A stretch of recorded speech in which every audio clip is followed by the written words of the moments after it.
Se muitos conhecem a importância de Fernando Pamplona para o carnaval, poucos imaginam que Arlindo Rodrigues teve uma contribuição tão fundamental quanto o mestre salgueirense. A dupla foi responsável por transformar a linguagem das escolas de samba na década de 1960, lá no Salgueiro. Se o Pamplona foi a grande porta-voz discursiva da chamada Revolução Salgueirense, Arlindo deu as bases estéticas e visuais dessas transformações. Junto, o cenógrafo e o figurinista fizeram história. Mas, se Pamplona se afastou dos barracões, Arlindo seguiu uma carreira vitoriosa até meados dos anos 80. Foram 8 títulos que tiveram a contribuição do carnavalesco, o transformando num dos grandes nomes da história da festa. Se todos falam do luxo e do espetáculo que transformaram as escolas de samba no maior evento artístico e cultural do país, não podemos esquecer da herança de Arlindo. Por isso, vem com a gente e confira algumas inovações e características desse gênio barroco do carnaval.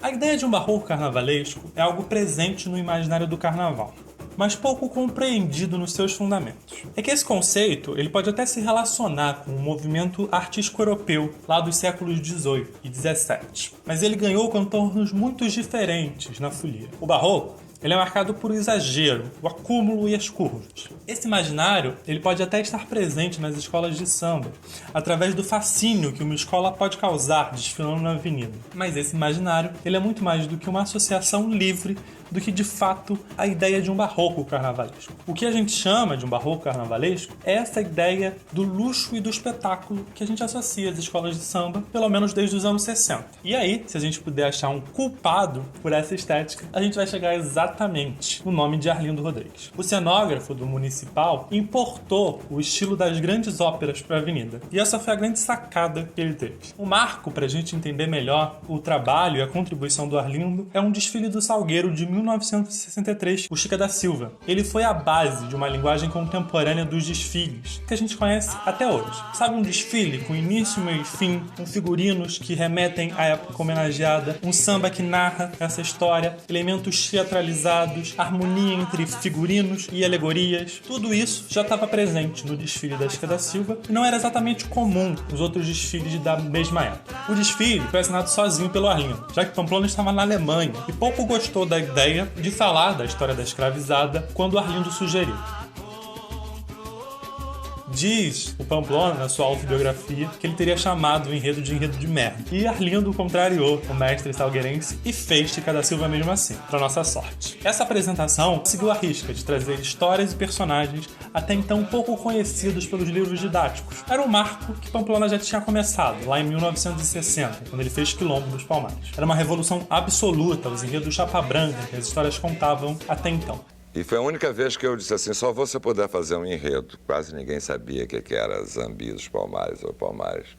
Primeiro grito de liberdade no Brasil, realmente forte, na base do pau e não coisinha de papel. E eu fiz.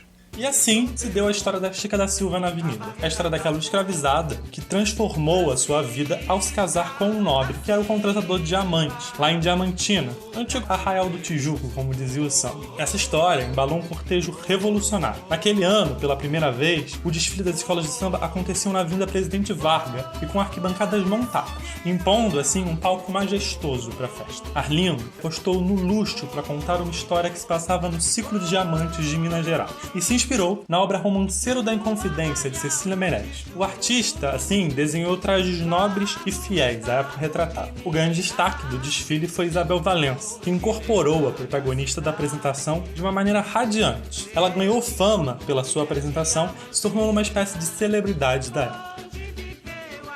Ela caracterizou outro dado importante nas contribuições de Arlindo para a festa, a noção de destaque, como João Gustavo Melo fala no seu livro Vestidos para Brilhar. Isabel Valença simbolizava o próprio enredo. Ela era a Chica da Silva. Era ela que chamava a atenção do público. E assim ela se destacou e virou figura recorrente nos desfiles do Salgueiro, sempre representando uma personagem importante para a história do enredo. E aí a gente começa a entender como esse desfile bebia numa linguagem teatral, tanto pelo enredo, que era contado de maneira linear, que virou uma regra do carnaval a partir de então. Com a atuação do Arlindo no cenário artístico, junto com Fernando Pamplona, ele importaria para as escolas elementos que seriam responsáveis por teatralizar ainda mais os desfiles, descolando das escolas de samba a imagem de simples cortejo folclórico para a grande massa, alcançando divergentes perspectivas. A classe média, que ainda não enxergava o carnaval com bons olhos, por puro preconceito, vale dizer, passaria então a se interessar pela folia. Vale lembrar que foi exatamente na mesma década da atuação do Arlindo no Salgueiro que surgiram as primeiras gravações de samba enredo em discos e compactos, consolidando definitivamente a popularização das escolas de samba. Assim, a repercussão do desfile do Salgueiro e da Chica da Silva na cultura da época foi tão grande que de simples anônimo, a negra virou personagem de filme, peça e livro. Arlindo ganhou ainda um prêmio na Bienal de Arte de São Paulo pelo sucesso do desfile, marcando um reconhecimento das artes institucionalizadas para o carnaval, que até hoje pouco acontece, né? A gente não pode deixar de falar de outro sucesso daquele desfile, e que marca ainda mais essa ligação entre o teatro e o carnaval. Foi a ala coreografada por Mercedes Batista, a primeira bailarina negra do municipal, que ensaiou 12 casais que dançavam o minueto na corte de Chica da Silva. Era uma representação sobretudo histórica.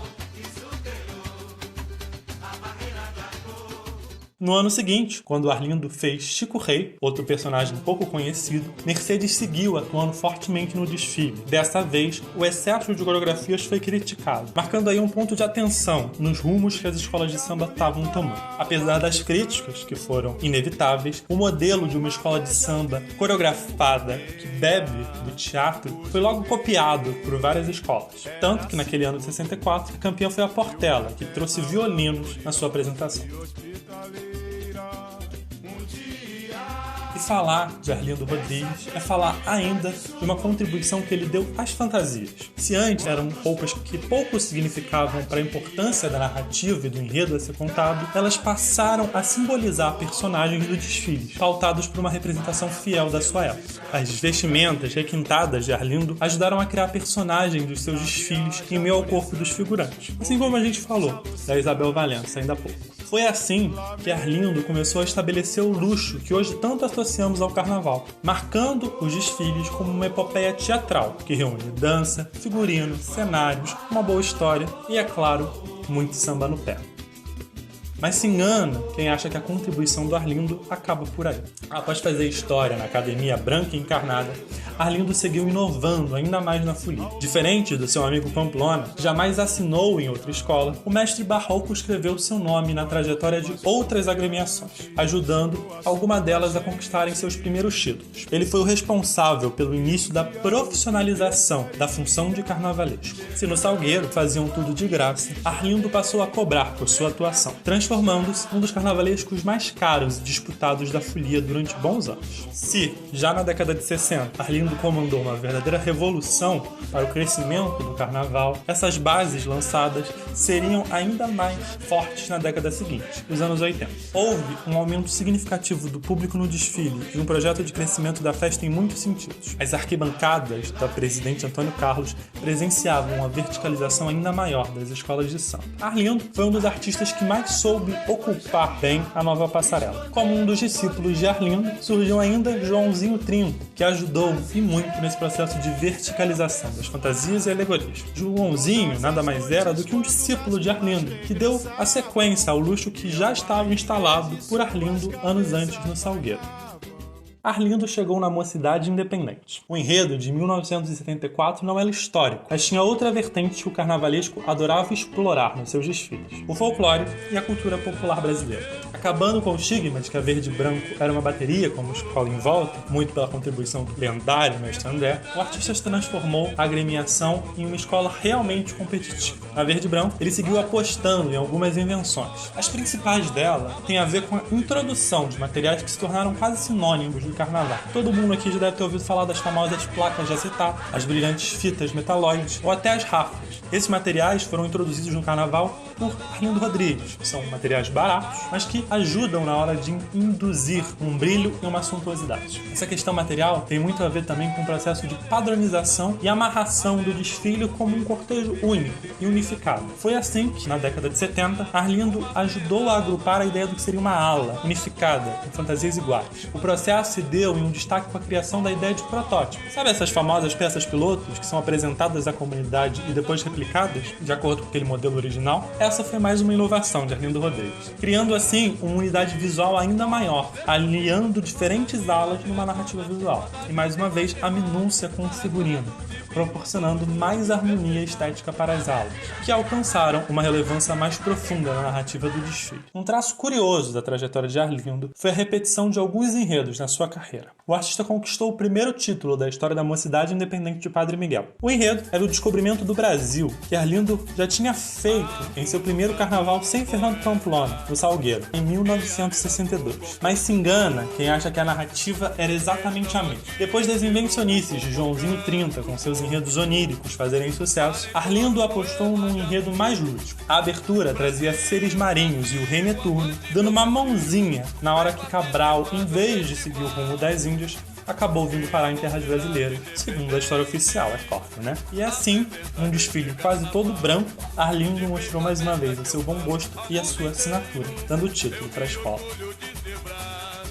Após o título, Arlindo encontrou uma escola em que seu estilo se completaria perfeitamente. Histórica, elegante, monárquica, Arlindo aliou às suas características a rainha da Leopoldina, a imperatriz leopoldinense, fazendo jus ao nome mais gestoso da agremiação. O casamento deu para a imperatriz 2 títulos e durou 5 carnavais entre indas e vindas. Na escola, Arlindo reimaginou histórias antigas, que já havia contado na Avenida mais uma vez. A Bahia, que já havia sido contada pelo próprio Salgueiro em 1969, quando Arlindo estava na equipe, ganhou mais esplendor nos traços do artista. Explorando o estado que tem das mais belas igrejas barrocas do país, o artista mostrou que seguia vigoroso. Dando uma aula de ocupação da avenida, ele imaginou enormes esculturas de baianas que giravam com seus tabuleiros na Sapucaí. Arabescos brancos, formas redondas tipicamente barrocas, sublimes anjinhos e arlequins foram elementos comuns aos carros e tripés de Arlindo.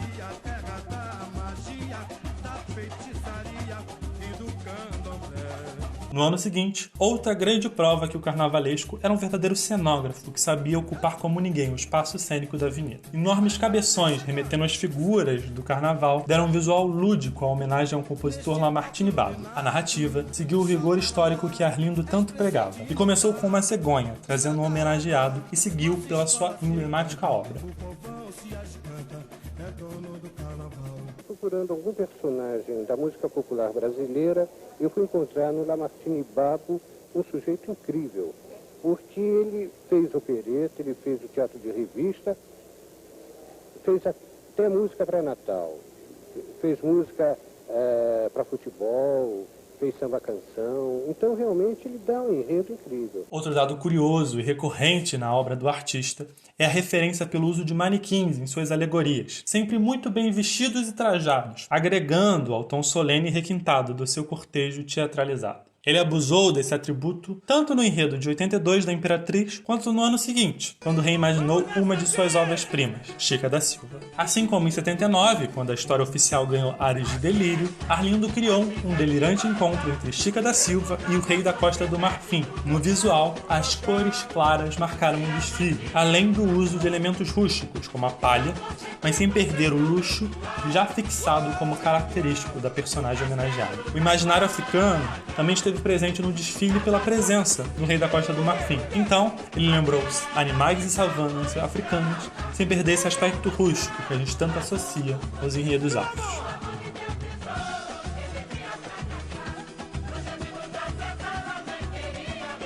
Arlindo ainda retornaria ao Salgueiro em 1984 para cantar a música brasileira em Esquindô, Esquindô. O enredo ele era inspirado numa peça de Haroldo Costa chamado Na Pista do Samba e abordava a influência negra na música brasileira. Era um novo momento na festa com a inauguração do Sambódromo e Arlindo já começava a demonstrar alguns sinais de cansaço. O palco ainda mais agigantado e iluminado parece que acabou intimidando o artista, que não soube responder tão bem com a sua cenografia. Ainda assim, o bom gosto típico do carnavalesco se destacou na alegoria do Carro da Favela, no qual esculturas em dimensões humanas representavam vários sambistas. Era um momento muito singelo e bonito daquele desfile do Salgueiro. Em 1986, o artista ainda produziu uma interessante e inusitada parceria com a União da Ilha. Deixando a história de lado, Arlindo falou sobre assombrações, no enredo que a dialogava com os novos tempos do carnaval, já surfando nas ondas críticas. Um dos monstros do desfile era o HIV, doença que Arlindo contraiu no ápice da epidemia dos anos 80. O desfile é bem lembrado, mas não conseguiu uma boa classificação. No ano seguinte, Arlindo teve ainda o seu último encontro com a Imperatriz. O desfile contou a história da vida de Dalva de Oliveira, uma das rainhas do rádio, de uma maneira mais triste e melancólica, talvez um reflexo da própria vida pessoal do artista. Mais uma vez, ele preferiu por um segmento biográfico e cronológico, do nascimento da artista até o seu fim trágico. Trágico também foi a partida precoce do artista no final de outubro daquele ano.